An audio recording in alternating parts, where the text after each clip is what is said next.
Comment passe-t-on d'un slogan créé dans la rue à une théorie complète sur l'avenir de tout un pays? C'est ce qu'on va déplier ensemble aujourd'hui. On va suivre le fil d'une pensée politique bien précise qui part d'un événement à Londres pour, au final, tenter de redéfinir tout le paysage politique. Alors, quel est le cheminement de cet argumentaire? Eh bien, tout commence avec une manifestation à Londres et ses slogans. Très vite, on va voir comment ces slogans sont interprétés à travers une théorie bien particulière, celle de la colonisation. Une théorie qui elle-même serait expliquée par une logique de vengeance historique, et à la fin, on verra comment tout ça mène à ce qui est présenté comme le nouveau grand clivage politique de notre époque. Le point de départ de tout ça, c'est donc un événement bien concret. Une grosse manifestation à Londres. C'est le catalyseur de toute l'analyse. L'argument s'appuie sur l'ampleur de ce rassemblement mené par Tommy Robinson, une figure bien connue de la droite radicale britannique, pour construire tout son raisonnement. Et le premier élément qui est mis en avant, c'est ce slogan qui aurait tourné en boucle dans la foule « Nous voulons récupérer notre pays ». En quelques mots, voilà, le thème central de l'événement est posé, l'idée de réappropriation. Comme souvent dans ce genre de situation, le premier débat a porté sur le nombre de participants. D'un côté, on a l'estimation de la police, 110 000 personnes. De l'autre, les organisateurs, qui eux parlent de millions. Un écart énorme qui illustre déjà une fracture dans la perception même de l'événement. Mais au-delà des chiffres, pour vraiment marquer les esprits et décrire l'ampleur de la foule, l'analyse va chercher une image très forte, une référence historique, la fameuse phrase du général de Gaulle, c'est la mer. L'image est puissante, elle évoque une marée humaine, une force quasi inarrêtable. Ok, l'ampleur de la foule, c'est une chose. Mais ce qui est vraiment au cœur de l'argument, c'est le message. Et c'est là qu'on bascule de la description pure à l'interprétation politique, en se concentrant sur les revendications et sur ce fameux concept de remigration. Parce que récupérer notre pays, ça peut vouloir dire plein de choses, ça reste un peu flou, mais là l'analyse met l'accent sur un second slogan beaucoup plus direct, « Send them back », renvoyez-les.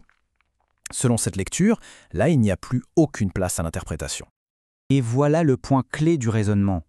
Ce slogan n'est pas présenté comme un simple cri de colère, non, il est vu comme la traduction directe, populaire, d'un concept politique bien structuré, la remigration. On établit un lien direct entre le slogan de la rue et une idéologie. Alors, comment ce message est-il interprété? Eh bien, l'idée avancée, c'est celle d'une population majoritaire qui veulent rester. Pourquoi? Parce que la coexistence serait tout simplement devenue impossible. Les raisons invoquées, des différences culturelles trop grandes et de la violence, ce qui mènerait à une sorte d'ultimatum, soit ils vivent comme nous, soit ils rentrent chez eux. Bon, un slogan, même un concept politique, ça ne suffit pas pour justifier une idée aussi radicale que la remigration. Il faut un cadre plus large, un diagnostic de la situation. Et c'est là qu'entre en jeu une grille de lecture de l'histoire bien particulière, celle de la colonisation. Et là, c'est un vrai changement de vocabulaire qui est proposé. L'idée, c'est d'arrêter de parler d'immigration. On nous dit que le mot juste, le vrai mot pour décrire ce qui se passerait aujourd'hui, ce serait tout autre chose. L'argument est le suivant. Quand de nouvelles populations arrivent, qu'elles gardent leurs coutumes, qu'elles refusent de s'assimiler, et qu'au final, elles finissent par imposer leurs propres règles, eh bien, ce ne serait plus de l'immigration. Ce serait un processus de colonisation. Le parallèle est fait directement avec ce qu'auraient fait les Britanniques en Inde ou les Français en Algérie. Et pour appuyer sur le côté urgent de la situation, un chiffre est mis en avant. 2045. C'est la date à laquelle, selon des projections de chercheurs britanniques qui sont cités, les Britanniques blancs deviendraient une minorité en Angleterre. Ok, donc on a posé le diagnostic, la colonisation. Maintenant, il faut expliquer le conflit qui en découlerait. Et pour ça, l'argumentation va chercher une explication psychologique, une motivation profonde qui serait derrière la violence, la logique de la vengeance. On convoque ici les idées du théoricien Frantz Fanon pour dire en substance que la violence qu'on observerait aujourd'hui n'est pas gratuite, non. Ce serait une forme de vengeance historique, une revanche de l'ancien colonisé sur l'ancien colonisateur. Et pour vraiment illustrer cette idée, une citation choc est utilisée, attribuée à Jean-Paul Sartre, qui résumerait cette logique.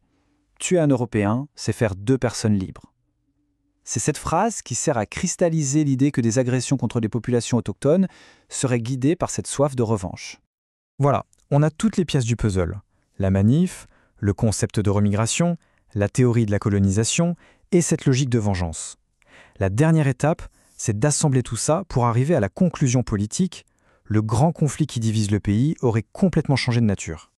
L'idée qui est avancée, c'est que le vieux clivage gauche-droite sur les questions économiques ou sociales, tout ça serait dépassé.